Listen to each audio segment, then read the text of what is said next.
say I grew up watching your movies. Okay. I'm a big fan because everybody loves Harry and Sally, but I love also You've Got Mail. I think it was understated. Oh, good. Oh, great. Thank you. Back then. This film is dedicated to Nora Ephron. I wanted to ask you if you think of her when you were writing and directing this film. Yeah, I thought about her all the time on the set. And the thing that I just felt like, in a way, very moved by on the set was there are just times where you look around and you see 150 people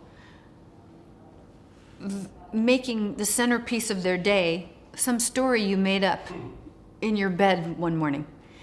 And to see all these artists, like we had really terrific production designer, costume designers, composers, the actor, like all these people like dedicating themselves to this, and it just really moved me, you know. And that was something I thought was a unique joy of Nora's, and I shared it. I finally understood it. Did you go back to the films you did together while prepping this one? Not so much, but I did think about her in terms of like the tone of the set that you know. Her sets were always like a dinner party you never wanted to leave. And our set was fun. Like on our last day, the last day of the shoot, we shot the dancing, and our whole crew was dancing together, and people were crying that it was over, and it was a really fun experience. And my experience on her movies was that they were always really fun. There was always someone you wanted to talk to, and she was so interesting. And but the thing I think thematically it shares, other than just sort of the banter and things like that, was that it sort of, her movies sort of secretly spoke to the culture of the time. And I hope this movie does too. Mm-hmm. You have written this movie. Have you considered writing a memoir about your life and your career? Oh, about me? No, I'm not interested in me. I already know that story. But in a weird way, everything you write is about you. So that's enough. You know, it's still your perspective, so. Hollywood is a different place than when you were in your 20s or 30s. Do you think you were treated fairly in the industry and with the media?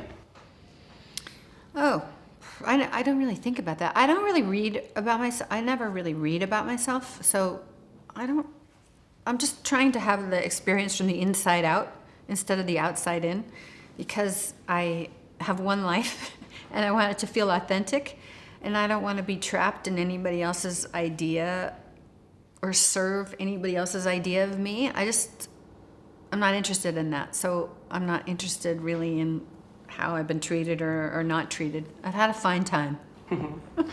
The other day I realized that it had been like 15 years since The Women, which was the last film of you I watched in a big screen. Yeah. Did you miss Meg Ryan, the actress? I did, but did you? Did I? Yeah. Okay, well, I think I didn't realize it, but yeah. I had a lot of fun acting in this movie. It was in a way the most relaxing part of the day, because the character was so relaxed and she was, so loose and lost, and I had so much fun with David. Every single take was just fun. I think back on almost every, we only shot for 20 days or 21 days, but there were certain things, like we had to do very long takes with real passengers in the airport, and the dolly would move and we would do 8 and 9 minute long takes, and I thought, this is going to be too much. David's not going to like it. But we both were sort of like athletes right then, like wanting to get the lines right at the exact mark that we should be in the light, say the line. It was so much fun. So anyway, I did miss parts of acting that I didn't realize I missed. This film is called What Happens After. That's my question. What's going to happen after this movie? Because you have realized that you missed it. Are you going back to the movies, to directing, to starring? Well, I hope. I'm like every director who's done it. You just get addicted, because by the time it's over, you could do it better. Even though you're exhausted, you're like, I could have shot that better. I could have covered that better. I could have been, every time you watch a movie, you're inspired again. And you're like, I could have. So, yes, I want to direct again, too. And write. I like the writing. More. Yeah. Yeah. I wanted to ask you about the state of romantic comedies because I think for a decade they have been like a bit lost.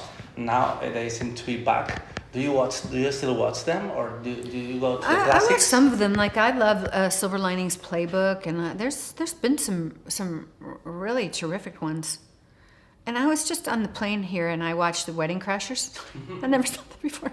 It's fantastic.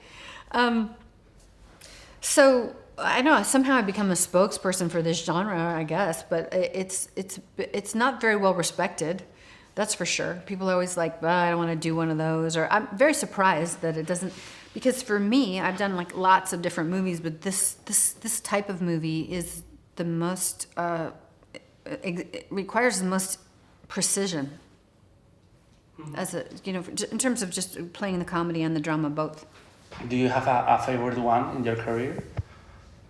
Do I have a favorite rom-com? In your career? Or just like movie? No, I don't, all of them have been pretty fantastic. I had great experiences on all of them. So I judge it kind of more on the experience, like the day-to-day, than the result, you know. I've made terrific friends. I respect the art form. I'm happy to be a creator in that art form. So, yeah. Friends like Tom, because he was in Ithaca, for example. Would you like to do another one with him? Sure, yeah. He's a blast. He's more fun than you can even, I know we can all imagine him that he's really fun, but he's more fun than that.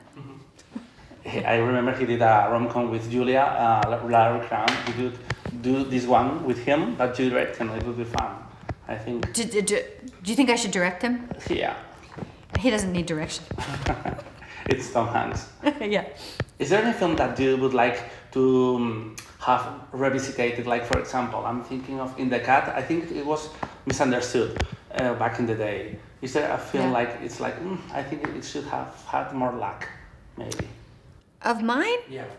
Oh, I don't know. I don't know. I had loved doing In the Cut. I love knowing Jane. She was the first person who I really understood what being an artist meant. That she isn't interested, like I've been saying, she used to say, well, this is a movie that's like a restaurant. It only serves one thing, and if you don't want it, don't come. It's like, filmmakers don't usually talk like that. But she's very interested in so many things. She was like a revolution in my life. Yeah. Many Hollywood stars haven't worked with female filmmakers still now, but you have several I worked times. with 4. Yeah. Was that something important for you? At the time, no. I mean, I just didn't see any difference at all. Like, really, no difference at all. It didn't seem gender dependent. And they all, Diane Keaton, Diane English, Nora, Jane, all of them were very capable, and they could multitask, and they were great with actors. And I never felt, maybe it was because of their example, that it was something I couldn't do. Never.